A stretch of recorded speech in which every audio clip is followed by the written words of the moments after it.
Hi guys, dito pinaka matarik na daanan. Medyo naputol yung video kasi may tumawag ngayon. Let's continue. Ito yung pinaka mataas na babaan niya. Josan! Dito guys, marami dito umaakyat pababa, nag-i-exercise sila. Bata, matanda, dito sila nag-i-exercise. Kaya kayo guys, huwag nyong sayangin yung oras na umupo lang kayo dyan sa bahay nyo. Pag may oras kayo, mag-exercise kayo, maglakad-lakad. Tingnan nyo sila, mas bata pa kayo, andyan lang kayo nakaupo. So, give yourself time to exercise, to walk, to breathe the fresh air. Para naman yung mga buto-buto nyo lumakas.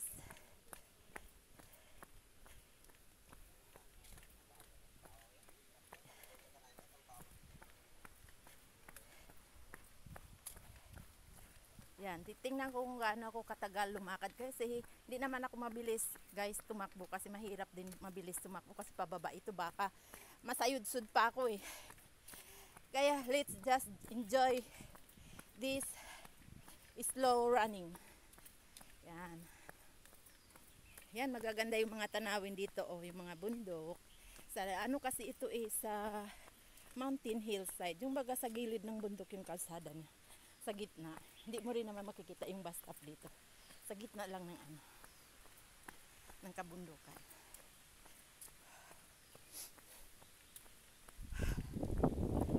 Yan. Pagdating ko guys sa Wansay, pawis na ako nito. Abot ko na yung Wansay Gap Road. So, pababa na ako.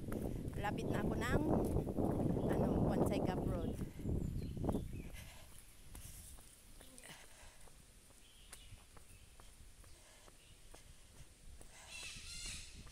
Yan, may mga ibon dito guys. Ano yun? Parrot yun guys.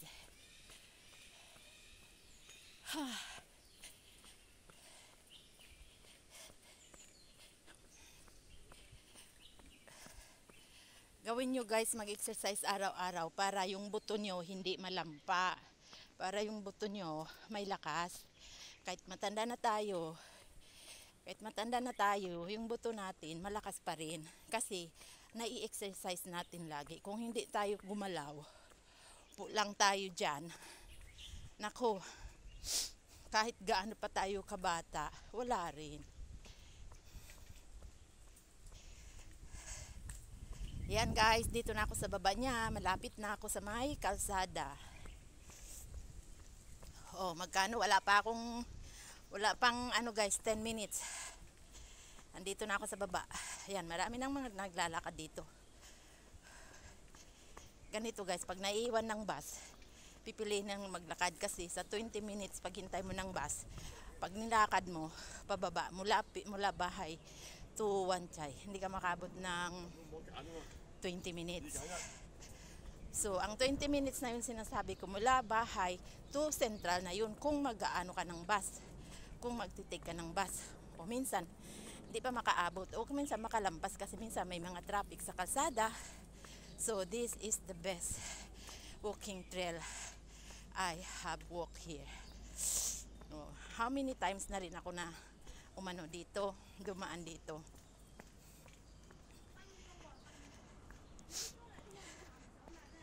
Ciao San.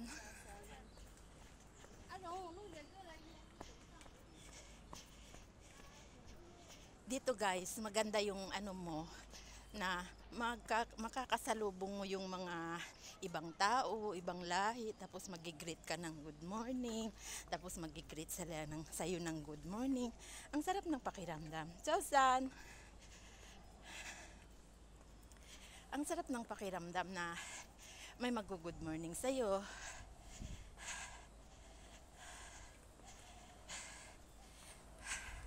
Kaya hindi mo feel na lonely ka. Dito na ako guys sa Wansay Road. Going to Wansay Market na ako. Yan mga building, yan ang ang primary school, ang church niya sa baba. Diyan ang church sa baba. So, diyan ako tatawid. So, thank you Lord. Thank you Allah. Nalampasan ko yung mataas ah, na trail. Walking trail na dinaanan ko. Pero guys, ngayon basang-basa na ako. So, dito tayo ngayon sa kalsada na. Lalakad. Yan. Tatawid tayo sa may pedestrian line kasi guys, delikado pag hindi ka tatawid dyan. Either ma-jaywalking ka o mababangga ka. Kaya, just pray God. Yan. Nag-green, nag-ice ang light. Kaya, pwede na tayo tumawid. Yan. Tawid na tayo.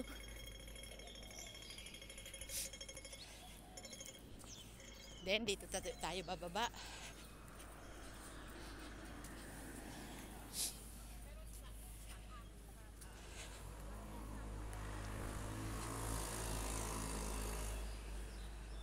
Yan, this is the way going down.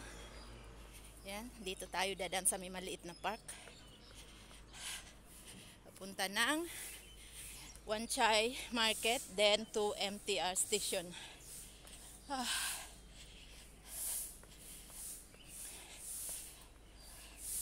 Ganito guys ang buhay namin dito with my friends. Kung hindi maliligo, mag-hiking. Kung di mag-hiking, chatting lang sa tabi or roaming around in the mall para magpalamig o kaya mag-food trip kaming lahat. So this is how I walk through to MTR station.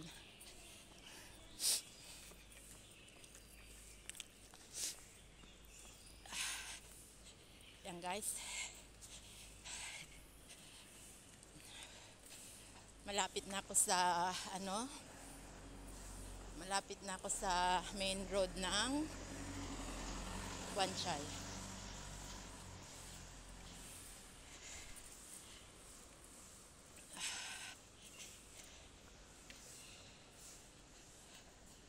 Ito guys, I show you something. There is a drawing here. It's super beautiful. Look. Yan, it's a dragon drawing.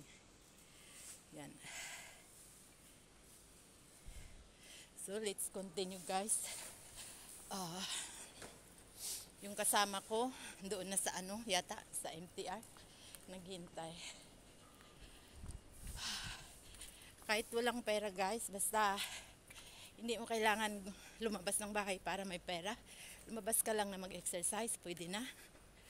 Lumabas ka lang magpapahangin, magpatanggal ng pawis, pwede na. So guys, ngayon, may nabawas na sa akin na cholesterol. Yan. Kaya, kung gusto nyo magpa-sexy, exercise frequently, and be strong.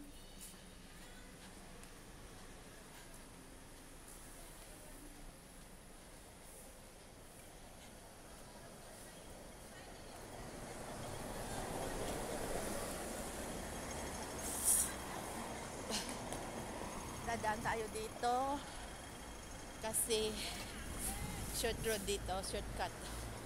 Hintay tayo ng signal for walking. Yan dito, yung mga dito. So we're going to cross. The light is green already.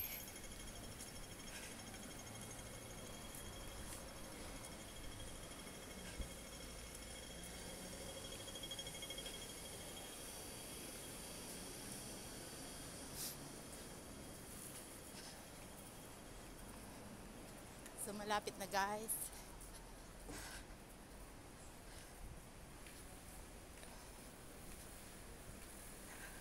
Dan tayo dito sa loob ng market. Yung iba gising na, nag-arrange ng kanilang mga prutas.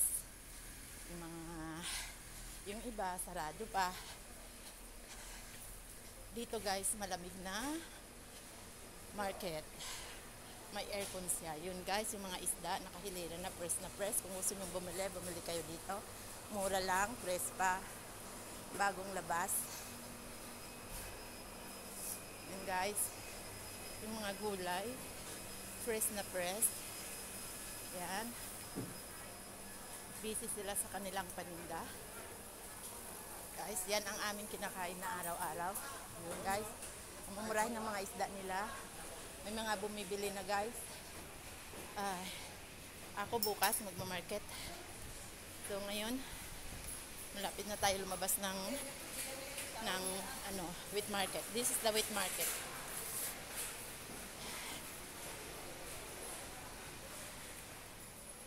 Yan guys.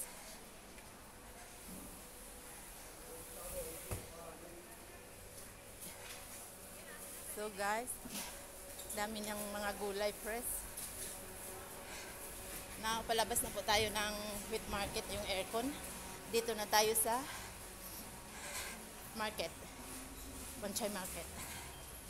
So guys, enjoy watching. I'm going to Japan Home in 7-Eleven. Magtatap up muna ako ng octopus ko. Sige guys.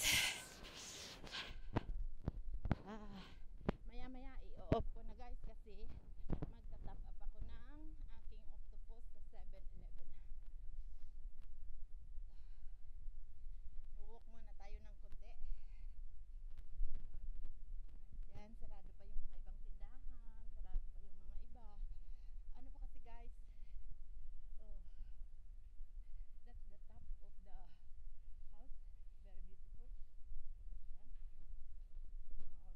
Yan si ate. Naghanda na ng bulaklak mo. Yan. Ganda ng mga orchids guys. So, mura lang yan guys. Kung may gusto kayong regaluhan ng orchids, bumili na kayo. Habang fresh pa.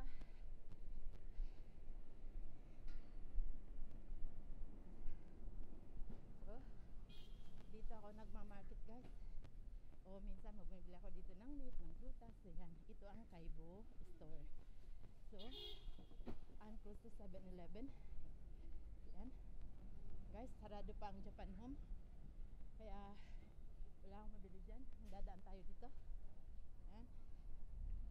So, this is the 7-Eleven. Magtotop up ako ng aking octopus. Ayan. Sige guys, bye-bye. Good morning. Have a blessed Monday.